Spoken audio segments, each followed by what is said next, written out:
That Saturday was one of those languid days where time seemed to stretch and bend, moving at its own unhurried pace. I was at home, drifting through the quiet rooms, when I heard a knock at the door. I assumed it was my son Ben, having forgotten his keys again. I had just stepped out of a long, hot shower, the steam still clinging to my skin, and had only managed to wrap a towel around myself. It didn't seem like a significant issue, so I went to answer it. When I opened the door, I didn't find Ben, but his best friend Caleb. He was standing on my porch, holding up a pair of headphones. He'd left them at our place after they were hanging out the night before. He looked slightly taken aback to see me like this, but he wasn't overtly embarrassed. My hair was still damp, dripping onto the terry cloth. I watched his gaze flicker away almost immediately, a polite gesture that somehow felt more intimate than if he had stared. Is there an uneasy feeling in the air thick enough to cut with a knife? A voice in my head might have asked, but I just smiled. Hey Caleb, I said, my voice sounding calmer than I felt. Ben actually stepped out for a bit. What brings you by? He seemed to stumble over his words for a moment before presenting the headphones like a peace offering. I was just dropping these off. I didn't realize you'd be in the middle of something.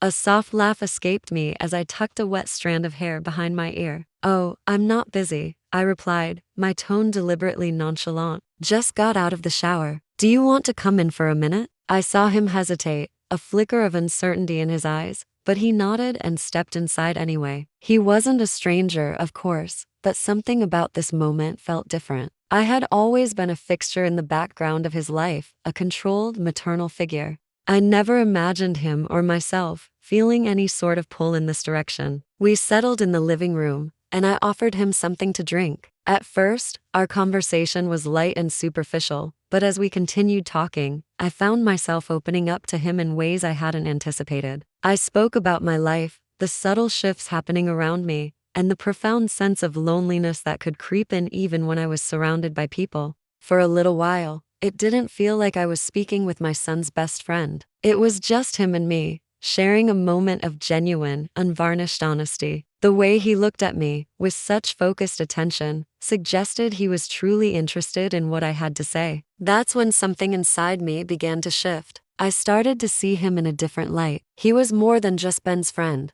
and I was more than just Ben's mother. I offered him a soft, almost mysterious smile. Caleb, you've grown up so much, I murmured. It's hard to believe. I remember when you and Ben were just kids running around this house. He didn't know how to respond, just offering a small, shy nod. A new kind of energy was crackling between us, an unspoken current that was undeniably present. I could feel it, a spark of quiet tension, though I wasn't sure what it meant. What I did know was that I wasn't ready for him to leave. I rose and walked toward the kitchen, and he followed a few steps behind. As I passed him, he caught the fresh, clean scent from my shower, a delicate fragrance of soap and shampoo. For a fleeting instant, the role of Ben's mother dissolved completely. I was just a woman, an individual with her own history and her own unmet needs. Thank you for stopping by, I said, turning to face him again. I really needed to talk to someone today. He gave me a small smile, and I felt a pleasant warmth spread through my chest. Anytime, he replied, and as he walked out the door, I couldn't shake the feeling that a fundamental change had occurred between us. Something unspoken had taken root, and I had no idea where it might lead. The next time I encountered Caleb, it was entirely by chance. I was at the grocery store in Bloomfield, picking up a few things for dinner, when I saw him in one of the aisles. I was holding a jar of marinara sauce, studying the label with a small, concentrated frown. For some reason, the sight of him struck me. How had I never noticed how naturally handsome he was? It wasn't just his physical appearance. It was the way he moved, the quiet confidence he exuded. He seemed to possess a knowledge about the world that felt beyond his years. I hadn't expected to see him, and frankly, I wasn't sure how to act. We hadn't spoken much since that strange morning with the towel and the headphones, but something about that day had resonated with me. Something about his gentle demeanor and the way he had listened so intently lingered in my thoughts. I had tried to dismiss it as a strange, one-time encounter, but then he looked up and our eyes met. Eliza, he said, his voice soft, accompanied by a calm, inviting smile. It was the kind of voice that had the immediate effect of putting you at ease. I smiled back, trying to maintain a casual air. Hello, Caleb. I didn't expect to run into you here. He explained he was just grabbing a few items for his own dinner, gesturing toward his basket. Do you need anything? It was a simple question, but it blossomed into a full-blown conversation. We talked about food, the weather, and other inconsequential topics. Yet, underneath the surface of our lighthearted chat, there was a thrum of something deeper. A subtle but palpable tension hung in the air between us. There were small, stolen glances, quiet smiles, and then, feeling a surge of boldness, I said, "Are you doing anything tonight?" I delivered the line nonchalantly, as if it were an afterthought, but I was testing the waters. He seemed unsure how to respond. He shrugged, "Not much, just planning on a quiet night at home." A faint smile touched my lips. "Ben is out with his friends tonight. I was thinking of making a proper dinner. You should come over. It would be nice to have some company." The invitation seemed to take him by surprise. His first instinct, I could tell, was to politely refuse. After all, besides our connection through Ben, what did we really have to talk about? But the way I had phrased it, the open-ended warmth in my tone, made it difficult for him to say no before he could overthink it. I heard him say, "Yeah, sure," and that was it. I had no idea what I was stepping into. But later that evening, as I drove back to my house in Montclair, a knot of anticipation tightened in my chest. I felt a buzz of energy I couldn't quite place, as if I was about to venture into uncharted territory. When Caleb arrived, my house felt as warm and inviting as ever. The aroma of the meal I was preparing wafted through the air, filling the space with a comforting warmth that felt almost too welcoming. I was in the kitchen, humming softly to myself as I stirred a sauce on the stove. He stood in the doorway for a moment, simply observing me, and in that instant, it hit me. The woman standing before him was not the Eliza he thought he knew. I looked the same, but something about my presence felt more authentic, more open. "Go ahead and have a seat," I said over my shoulder. "Dinner is almost ready." He sat down at the kitchen table, trying not to appear as nervous as I felt. I moved around the kitchen with an easy grace, as if I belonged there in every sense. All the while, I was trying to understand the shift that was happening inside of me. It wasn't just about how he looked or how at ease he seemed. It was about how he made me feel, as though I was more than just his friend's mother. We ate, and the conversation flowed effortlessly. There were no awkward silences or forced small talk. We spoke about life and its unpredictability, how things rarely turn out the way you plan. I shared stories from my younger years, reminiscing about the thrill of spontaneity and the excitement of the unknown, feelings I missed dearly. I admitted that with Ben being out of the house so often, my life had settled into a predictable, sometimes lonely, routine. My voice had a raw edge as I spoke. It felt as if I was releasing years of pent-up emotions, years of pretending everything was fine when it wasn't. He just listened. He didn't offer any profound advice or deep insights. He simply nodded and allowed me the space to speak. As I sat there, I noticed the little things about him. The way his eyes would light up when he was passionate about a topic. The genuine sound of his laughter. He was no longer just Ben's friend. He was a man with his own thoughts, feelings, and a life unfolding before him. "Thank you," he said as we finished eating and he began to help clear the dishes. I smiled at him, and for a brief moment, I saw something deeper in his gaze. "I'm so glad you came," I replied. "It's been a long time since I've had a real conversation with anyone." He didn't know what to say, so he just gave me a small nod, but I knew we were both thinking the same thing. A shift had occurred between us, one that we didn't need to acknowledge out loud. When he made a move to leave, I gave him a hug. It was simple, relaxed, and warm, but I let my hand linger on his back for a second too long, and that small moment of contact stayed with me. "Take care, Caleb," I whispered, my voice barely audible. As I watched him walk to his car, my head was spinning. The evening had seemed so ordinary, yet it had unlocked something within me. I couldn't quite define it. I hadn't done anything overtly inappropriate, but the way I had looked at him, the way I had listened, it made me feel like there was something real between us, a connection of a different kind. I had been to this house hundreds of times, he probably thought, but this time was not the same. And I loathed how much I found myself thinking about it in the days that followed. I tried to push it out of my mind, to pretend nothing had happened. A few days later, Ben called Caleb and asked if he wanted to go out for a drink. He probably figured that getting out would help clear his head, but as soon as he walked into the bar, he saw me sitting at a high-top table with a few of my friends. I noticed him immediately, and a smile spread across my face as I gave him a little wave. Without hesitating, he waved back. My smile was relaxed, but it held a warmth that hadn't been there before, an unspoken invitation that made his stomach churn slightly. "Hey Eliza," he said as he approached our table. "I didn't expect to see you tonight." I shrugged, trying to appear casual. "Just catching up with some old friends. I haven't had a night out in a while." My gaze held his for a moment longer than necessary, and just like that, the tension was back. That subtle undercurrent that hummed between us, always present, just beneath the surface. He should have walked away, should have said goodnight and joined Ben, but he didn't. Instead, he pulled up a chair and sat down next to me. We talked, we laughed, and we pretended that there was nothing unusual about the situation. Eventually, Ben arrived and joined our group. The three of us sat there, talking about school, reminiscing about old memories, and laughing about silly things they used to do. Even with the lively chatter buzzing around us, my mind kept wandering, and every time Caleb looked my way, I felt it. That shift, that something my laughter or my glances elicited in him, something he didn't fully understand. We both felt as if we were guarding a secret that neither of us dared to speak aloud. At one point, Ben got up to get another round of drinks, leaving just the two of us at the table. I hadn't planned on saying anything, but the words just came out. "So Caleb, how have you really been?" He paused. My smile had faded slightly, and for a moment, he saw something raw and vulnerable in my eyes. "I'm okay," I said softly. "I've been feeling a little lonely lately." My honesty caught him off guard.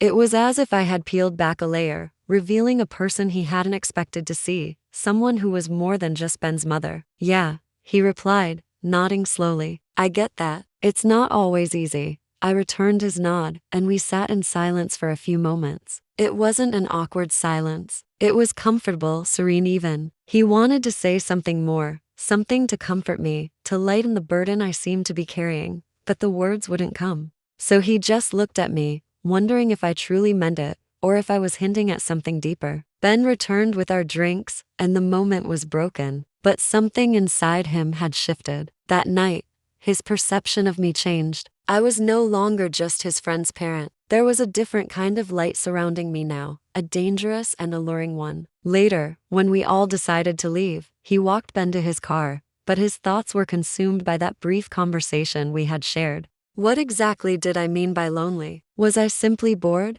or was I gently asking for something more? As soon as he got home, he collapsed onto his couch and replayed the entire night in his mind. That dinner, that was a confession. That look in my eyes. It was then that he realized this wasn't just some random night out. There was something more happening between us, something unspoken. And whether he wanted to admit it or not, he was being drawn into it. The scariest part? He wasn't sure if he wanted to resist anymore. The following few days felt heavy with unspoken thoughts. He couldn't stop thinking about the bar and the way I had opened up to him. My quiet admission of loneliness, the way my gaze lingered on his as if searching for something, it all created a weight in the air between us that he couldn't shake, no matter how hard he tried. He kept telling himself it meant nothing, that it was just a fleeting moment, but he knew better. Ben and he had always been close, the best of friends. But lately, even when they were just hanging out, he found his thoughts drifting back to me. He hated that about himself, hated the intrusive thoughts that refused to leave him be. The way I smiled, the way I carried myself, I felt different to him now. That Saturday, he decided he needed to clear his head. He called Ben and suggested they go to the park and shoot some hoops, just like old times. Maybe if he pushed his body, he could quiet his mind. When he got to the court, Ben was already there, practicing his shot. He looked up and smiled when he saw Caleb. "About time you showed up," he teased, tossing him the ball. Caleb forced a smile and said he had to take care of something. For the next hour, they played hard, joking, talking trash, and trying to one-up each other, but his mind wasn't in the game. It was somewhere else entirely, somewhere warm, soft, and deeply perplexing. After a while, they took a break, sitting on the edge of the court. "You think my mom is doing okay?" Ben asked unexpectedly, wiping the sweat from his brow and looking at him. The question caught Caleb off guard. "What do you mean?" he asked. "She's just been distant lately," Ben said, his eyes fixed on the pavement. "Not her usual self. I don't know if she's stressed or what, but something feels off. I think she's going through something, that hit Caleb harder than he expected. He had always seen me as a composed, steady presence, never one to be rattled or uncertain. But maybe he was wrong. I don't know, he said, keeping his voice even. Have you talked to her about it? Ben shook his head. Not really. Every time I try, she just brushes it off. I don't want to push her, but I can feel that she's not okay. Caleb didn't know what to say. A part of him wanted to confess, to tell Ben everything he had felt and seen, the transformation in both me and himself. But he couldn't, not yet, maybe never. Maybe she just needs some space, he offered, trying to sound casual. Yeah, Ben mumbled, but Caleb could hear the doubt in his voice. He wasn't buying it. They finished their game and headed back to my house. The entire way there, a knot of anxiety tightened in Caleb's gut, as if he were walking towards something he couldn't stop. We walked through the front door, and there I was, sitting on the couch, flipping through a magazine. I looked up when they came in, a bright smile on my face as if everything was perfectly normal. Hello, you too, I said cheerfully, but he could see it. The fatigue in my eyes, the slight rigidity in my posture. He realized I was playing a part. Hey Mom, Ben said, plopping down on the couch next to me. You doing all right? I paused for a moment before nodding. Yeah, just been one of those long weeks. He could tell I was brushing it off again, treating it like it was nothing. He didn't press the issue, mainly because he didn't know how. His heart was pounding louder than he wanted to admit, so he escaped to the kitchen, needing a moment to breathe, to get away from the weight that hung in the air. But as he reached for a glass of water, he heard footsteps behind him. I was standing in the doorway, my arms crossed over my chest. Caleb, I said softly, my voice calm but direct. Can we talk for a minute? He turned around, caught off guard.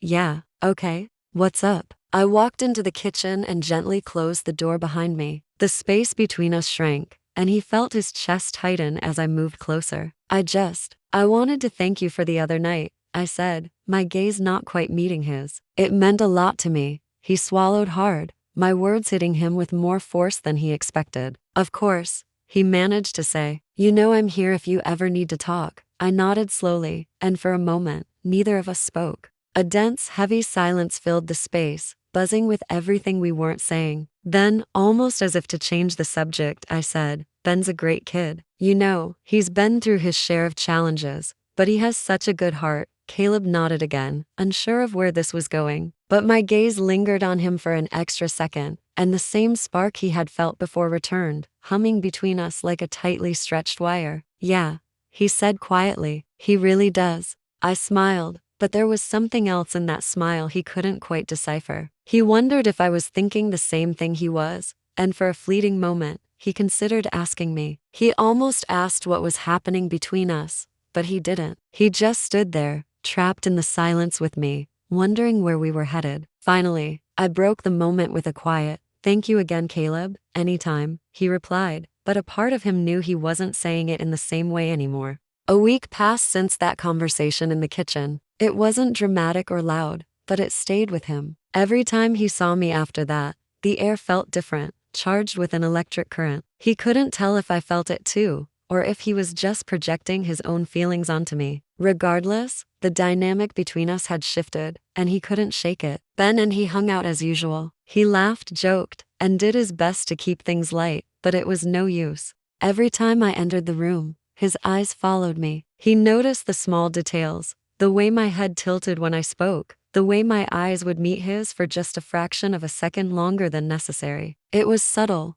almost imperceptible, but he saw it, he felt it. Then came Saturday. Ben had plans with his friends, which meant Caleb was left at my house, alone with me. It wasn't what he had planned, but he didn't mind. The truth was, he needed the solitude. He needed space to process what was going on in his head and in his gut. He was sitting on the couch, scrolling through his phone, when he heard my voice call out from the hallway, "Caleb?" He looked up, surprised to see me standing there, my expression unreadable. "Hey," he said, trying to sound casual, but his heart was already racing. I walked into the room, paused for a moment, and then asked, "Can we talk?" That simple question made his stomach clench. "Yeah, of course," he said, setting his phone aside. I came over and sat down next to him on the couch. We weren't touching, but the space between us was almost non-existent. The air felt heavier, the room smaller, I've been thinking a lot about our recent conversations. I began, my voice soft and cautious. And I feel like I owe you an apology. He looked at me, completely caught off guard. This was not where he expected this conversation to go. I know I've been a bit distant, I explained, adding that I'd been dealing with some personal things and didn't want to burden anyone. He blinked, trying to read my face. I mean, it's okay, he finally said. You don't have to apologize. A warm smile touched my lips, but something in my eyes told him I wasn't entirely convinced. There was more I wasn't saying. I appreciate that, I replied, but I think I may have crossed a boundary with you. His heart skipped a beat. This was the moment he had been both dreading and, if he was being honest with himself, quietly hoping for. He had no idea where it would lead, but he couldn't stop himself from hearing me out. What do you mean? He asked, his voice softening, becoming more cautious. I took a deep breath and looked down at my hands, gently tugging at the hem of my shirt. I think you already know, I said softly. There's been something between us, and I can't keep pretending it isn't there. I froze. My words hit him squarely in the chest, harder than he had anticipated. Of course, he had felt it, but hearing me say it out loud made it feel more real, more tangible, more terrifying. I'm not trying to make things awkward, Caleb, I said, my voice just above a whisper. I'm just not sure how to handle this, but I can't keep pretending nothing is happening. He looked at me, his mind racing in a million different directions. Every rational part of him was screaming that this was wrong, that he shouldn't be here. And yet, there he was. I don't want it to be weird either, he said, trying to keep his voice steady, to keep the whole situation from spiraling out of control. But I don't know what you want me to say. I met his gaze then, my own direct and unwavering. We sat in silence for a long moment, a silence that was dense and heavy with everything we couldn't say aloud. Then, I reached out. My hand brushed against his, a touch so soft it was barely there, but it sent an electric jolt through him. His breath caught in his throat, and for a few seconds, he couldn't move. This isn't just a crush, Caleb, I whispered, my eyes locked on his. I'm not sure what this is, but I can't ignore it anymore. And I don't want to. A torrent of emotions washed over him all at once. Guilt, curiosity, desire, fear. He was acutely aware of the risks, of what would happen if anyone found out. But he also knew that the connection between us was powerful, and a part of him didn't want it to stop. Are you sure? He asked, his voice wavering. I mean, with everything. I nodded, my fingers curling around his, holding on tight. I'm sure. And with that, the line we had been so carefully dancing around vanished. We didn't say anything else. There was nothing left to say. But the air had changed. We had both felt the shift, the weight of what we had just acknowledged. Everything was different now. It's been a year since that night, a year of keeping a secret, a year of balancing the mundane reality of our everyday lives with the quiet, stolen moments we carved out for ourselves. In some ways,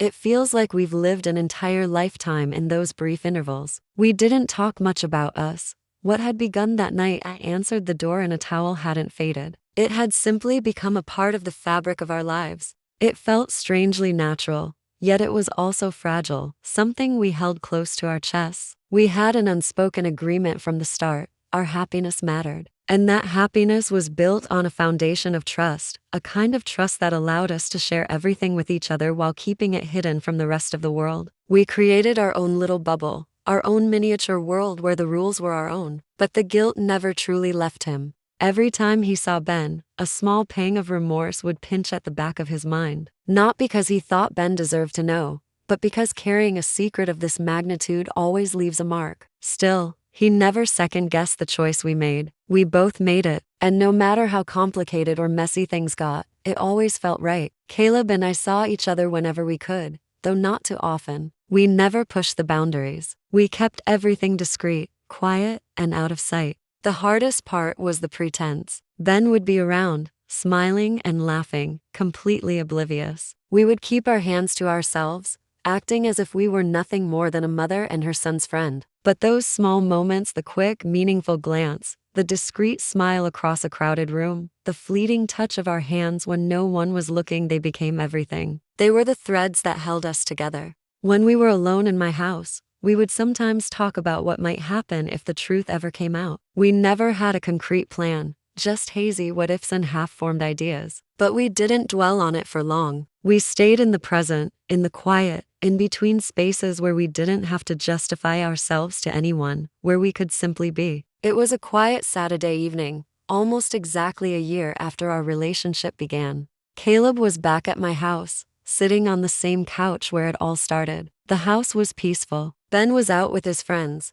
so we had the place to ourselves again. Everything felt normal now, comfortable in a way that had once felt foreign. We had learned how to live like this quietly, carefully, and deeply connected. We no longer needed to constantly talk about our feelings. The relationship had settled into something steady, something real. It was unconventional, to say the least, but it had become something I couldn't imagine giving up. I sat next to him, feeling as beautiful as I ever had. But there was a softness to me now, an ease in my body, a serenity in my expression. It had taken time, but we had learned to carry the weight of what we shared. We had grown into our secret. He had found peace in it. He had figured out how to make it feel like home. "Do you ever think about how we got here?" I asked quietly, my voice warm and low, breaking the comfortable silence. He smiled and leaned back, sinking into the cushions. "All the time," he said. "Honestly, I still can't believe we've made it this long." He looked over at me, his old sense of astonishment having transformed into something that resembled gratitude. "It doesn't feel like a year." I let out a soft laugh and rested my head on his shoulder. "It doesn't, does it?" I murmured. "But at the same time, it feels like this has always been our reality, like this was meant to happen." He nodded slowly, his hand finding mine. "Yeah, it's weird," he said, "but it's the good kind of weird. I never expected my life to turn out like this, but now that I'm here, I wouldn't change a thing." I tilted my head, meeting his gaze with that same look that always seemed to make the world stand still. "Me neither," I replied softly. "Given the circumstances, I think we've done a pretty good job. I'm glad we kept it between us." My voice was firm, certain. "It's ours. It's just ours." And he was right. That was the most important part. It wasn't about anyone else. This was something we had built together, quietly, painstakingly. "I'm happy," I said softly, giving his hand a gentle squeeze. "We're happy. That's what matters."